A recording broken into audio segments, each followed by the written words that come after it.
You're the un-me. I'm the real me. You wanna be me, kiddo? I was the real me when you were still in my short pants. Hate to break it to you, but I wore them first. So you're the one who stained them. Mega Man Battle Royale! Alright, boys. Time for some real fucking peak. I'm not gonna lie, I was getting ever so slightly worried by the existence of not only 2 Marvel vs. DC episodes in a row, but also ones that happened to suck shark chum. Perhaps Death Battle subconsciously realized that they needed something bold after one of the briniest openers ever. And announcing a 5-combatant battle royale as your second episode of the season roughly 5 years after your last attempt at the structure?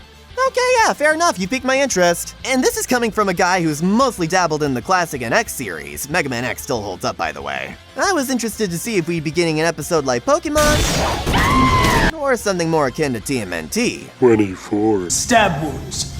I had not considered the secret third option of doing something better than both combined. The best way for me to describe these segments is like a fusion dance. On their own, they're nothing special, but they come together to make something greater than the sum of their parts. Which is why ranking them by levels of enjoyment is kinda pointless. Though if you twisted my arm, my list would probably go Volnut EXE, Star Force Classic, and X from best to worst. Because I found the later segments more compelling when it came to story and unique powers, while the last two had the unfortunate fate of needing to retread a bunch of information from previous episodes. But still, when looking at them together, it's kinda nuts the way they essentially presented a complete Mega Man timeline to us in the span of less than 20 minutes. Do you have any idea how hard that is?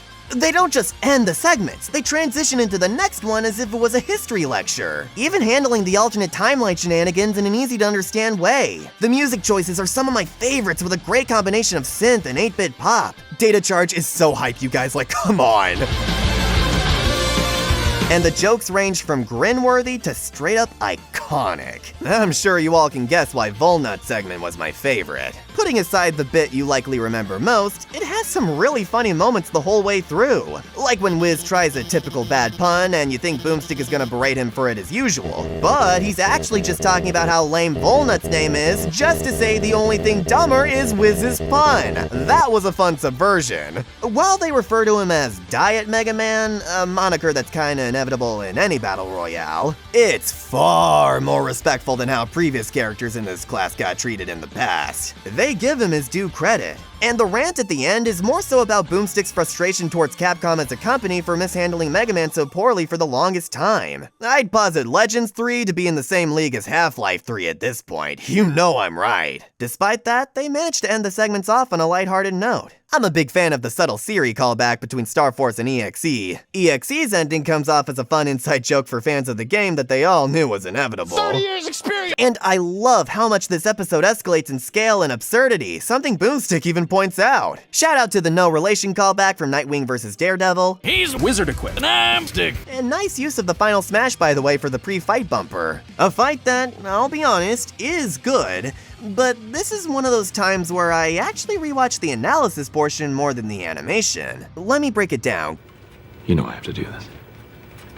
I know. You feel the threat 'cause every step is right. Because there's a lot going on here, naturally. Like this oh-so-subtle nod to the Astro Boy opening. Classic even teleports behind you again. With the rest of the cast pretty humorously plopped on top of them. Staying true to the idea of their last battle royale, that this super hypothetical scenario is being orchestrated by the Death Battle team themselves. And I guess they took out all their empathy chips too, cause it is on site, Think like fast, damn. The following few seconds is an awesome free-for-all and the kind of robotic chaos I was hoping for out of this. Though it doesn't last too long, as the fight eventually gets separated into 2 factions, the warm-up crew and the real fight.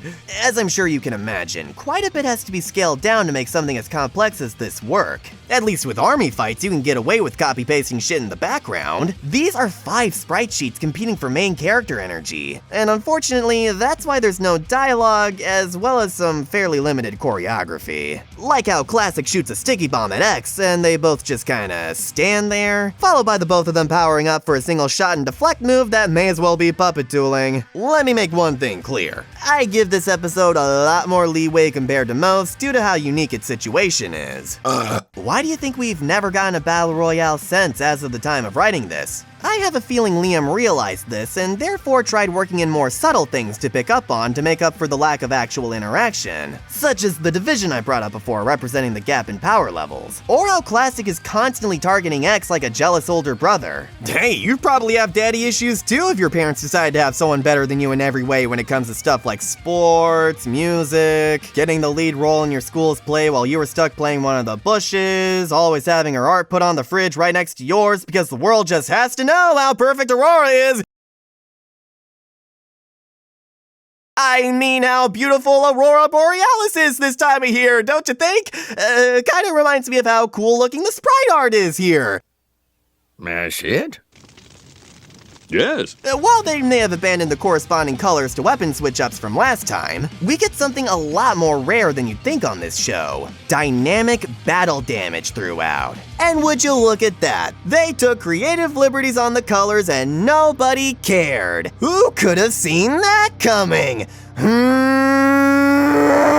Yeah, don't care. The armor nicks and short circuits go a long way in selling the power tiering of this fight, which is clear to see. Volnut does next to nothing meaningful, and is basically just there to be at most pesky, leading to this hilarious reaction and great meme template after he realizes how cosmically boned he is. Part of me wishes after seeing the other men transform that he responded by putting on his helmet. It's removed to help distinguish him from Classic, but I love the idea of a black hole showing up and just going, safety first! That black hole, by the way, while admittedly kind of a lame way to go out, serves its purpose brilliantly in alluding to how the results play out. Volnut is taken out pretty much immediately, followed by Classic who puts up more of a struggle, then we see X having to regenerate his whole body and Starforce losing an arm, whilst EXE casually heals and is completely fine. That is some masterful show don't tell storytelling and kinda makes the whole no dialogue thing more respectable. So yeah, EXE clearly is the dominant force here, and the only reason Starforce got that combo in earlier was because he went for a surprise attack. Those only work once though, and EXE was not messing around this time. But after destroying Mother Elf and possessing X, seriously, is Starforce always this much of a pussy? Fair fights don't exist. I'm in the cut watching you. Watching, waiting for my time.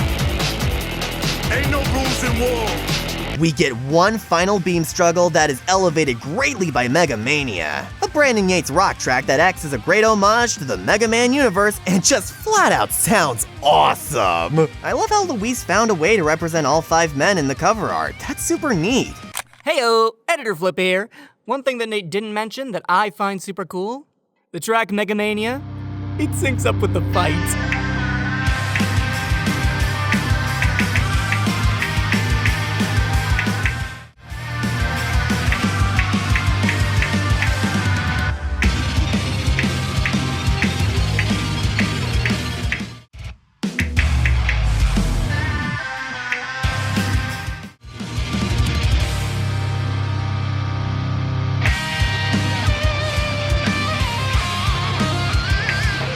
Alrighty, back to you, Nate. After a hard-fought and pretty unique beam struggle with it technically being a 2-on-1, EXE comes out victorious, followed by a pretty humorous shot of him looking around to make sure there's nobody else about to backshot him again. That was Pepper's building, wasn't it? And then a moment that, while funny, and likely an attempt to represent his personality a little, assuming this is accurate, I haven't played those games, made me realize something I wasn't actively picking up on before. If you've seen this episode, you may know what I'm talking about, and even if you don't, trust me, you do. Did that clip seem fine to you? Nothing worth getting frazzled over? Well, here's the actual episode. There's a delay. A delay of 8 frames to be exact. That may not sound like much, but it's just enough to give this episode an overall air of stank to it that could have easily been avoided. Luckily, it's not enough to tank this Battle Royale network, and we even get a calculation record in the end results. Enjoy that sweet victory while you can, EXE. The fight may not be one of my favorites, but it's impossible not to bow down in reverence at the mere existence of this episode. Plus, the analyses are still a well-presented journey of the franchise, which I feel was the most important thing for this episode to get right. Or any same series Battle Royale for that matter. Link Battle Royale next time with a different animation style for each fighter. Everyone gets a psychic/summon and they all have a different voice actor dedicated to the grunts. Do what you want!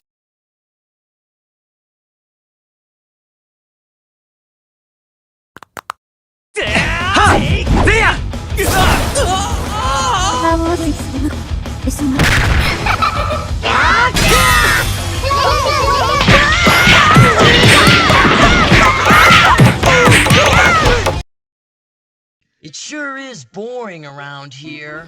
Hey! Excuse me!